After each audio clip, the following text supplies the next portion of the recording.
welcome to my channel. It's Monday, which means it's time for another True Crime Tales.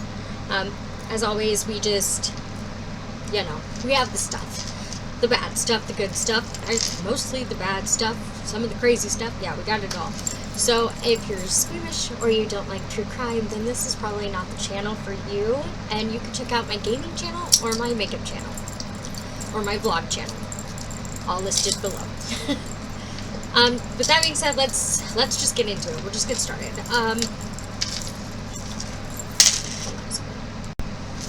Okay, the Boston Strangler is the murderer of 13 women in Greater Boston during the early 1960s. The crimes were attributed to Albert DeSalvo based on his confession, on details revealed in court during a separate case, and DNA evidence linking him to the final victim.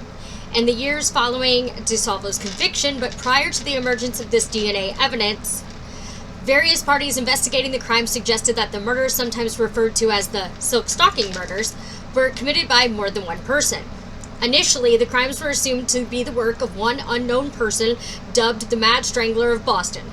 On July 8, 1962, the Sunday Herald wrote that a Mad Strangler is loose in Boston, and an article titled, "Mad Strangler Kills 4 Women in Boston."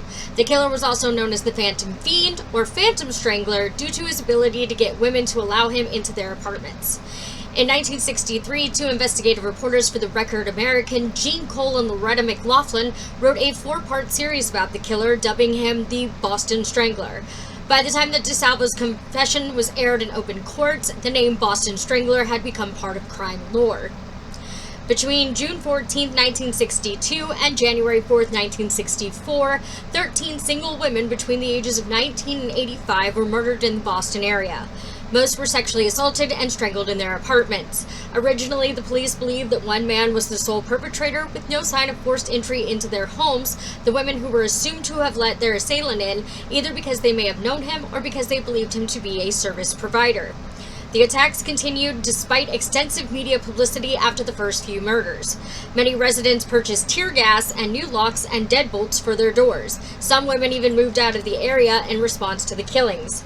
The murders occurred in several cities, including Boston, complicating jurisdictional oversight for prosecution of the crimes. Massachusetts Attorney General Edward W. Brooke helped to coordinate the various police forces.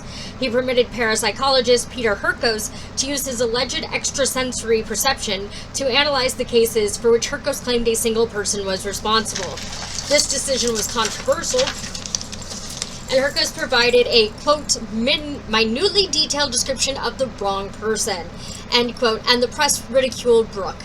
The police were not convinced that all the murders were the victims of, or were the actions of one person, although much of the public believed it was. The apparent connections between a majority of the victims and hospitals were widely discussed. The final victim of the murders was Mary Sullivan, who was raped and strangled in her Boston apartment on January 4th of 1964. 3 ligatures were wrapped around her neck, and a broom handle was lodged in her vagina. A card reading, quote, "Happy New Year," was left by the killer leaning against her left foot. Because,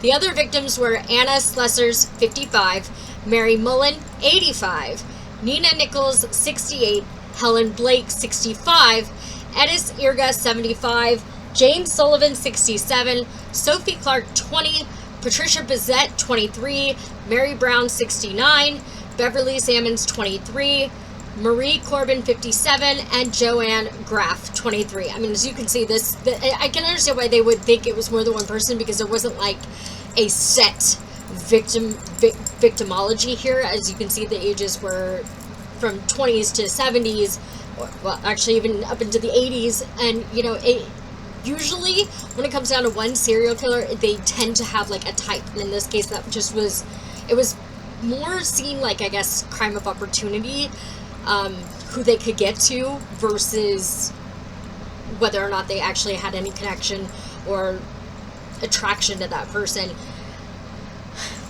On October 27, 1964, a stranger entered a young woman's home posing as a detective. He tied the victim to her bed, sexually assaulted her, and suddenly left, saying, "I'm sorry," as he went. Apparently not sorry enough, because she kept doing it.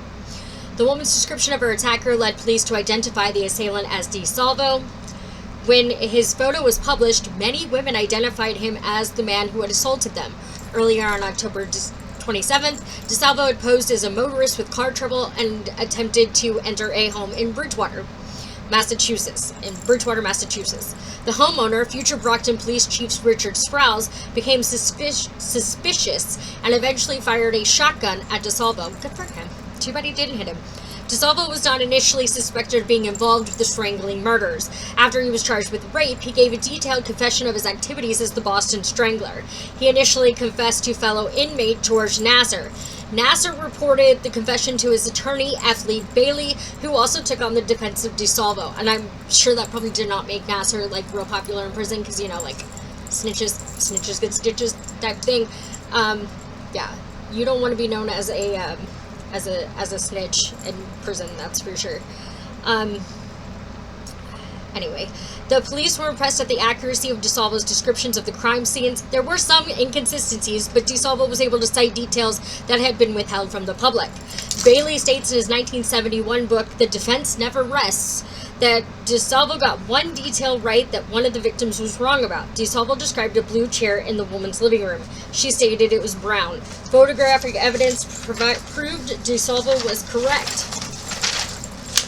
No physical evidence substantiated his confession, and because of that, he was tried on charges for earlier unrelated crimes of robbery and sexual offenses, in which he was known as, quote, the Green Man and the Measuring Man, end quote.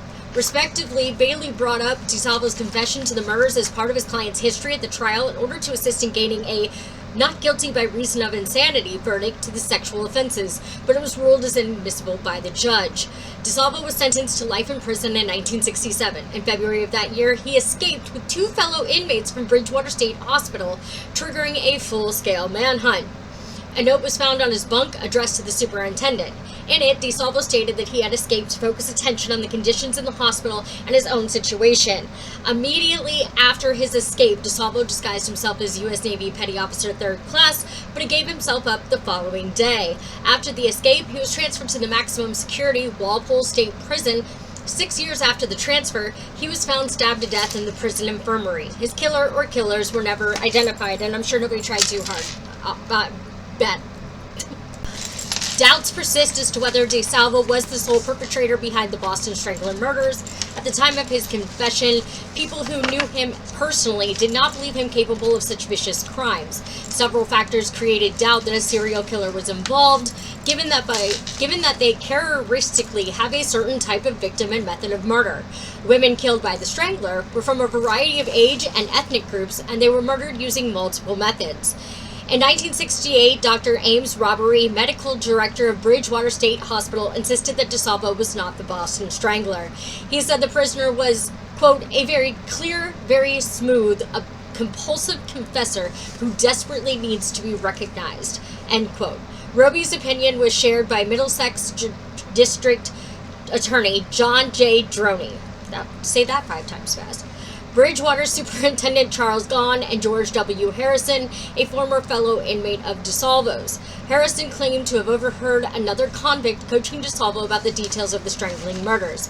DeSalvo's attorney Bailey believed that his client was the killer and described the case in The Defense Never Rests. Susan Kelly, author of the book The Boston Stranglers, drew from the files of the Commonwealth of Massachusetts Strangler Bureau. She argues that the murders were the work of several killers rather than a single individual. Former FBI profiler Robert Wessler said, "You're putting together so many different patterns regarding the Boston Strangler murders that it's inconceivable behaviorally that all of these could fit one individual." In 2000, attorney and former print journalist Elaine Sharp took up the cause of the DeSalvo family and that of the family of Mary Sullivan. Sullivan was publicized as being the final victim in 1964, although other strangling murders occurred after that date. Sharp assisted the families in their media campaign to clear DeSalvo's name. She helped organize and arrange the exhumations of Mary Sullivan and Albert H. DeSalvo, filed various lawsuits and attempts to obtain information and trace evidence from the government, and worked with various producers to create documentaries to explain the facts to the public. Sharp noted various inconsistencies between DeSalvo's confessions and the crime scene information which she obtained.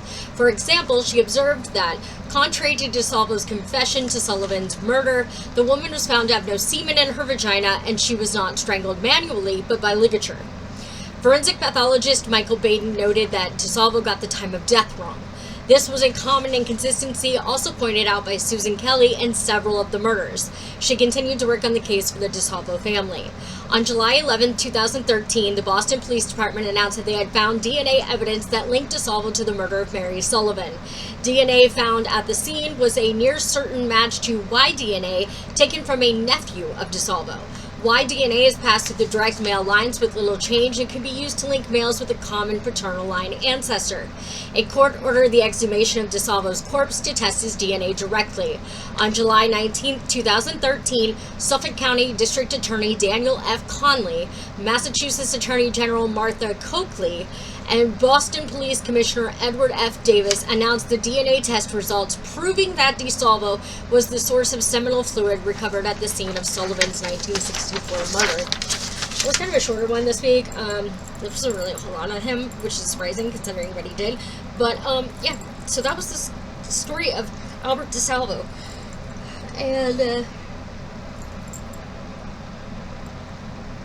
that's all I got for you guys today. Be here next week, though, because we'll have another one. We always do. And this one comes from somebody from my hometown. Isn't that great? Yeah. Anyway, as always, please don't do anything I wouldn't do. Make good choices and be cautiously kind to others. I'll see you guys next week. Bye.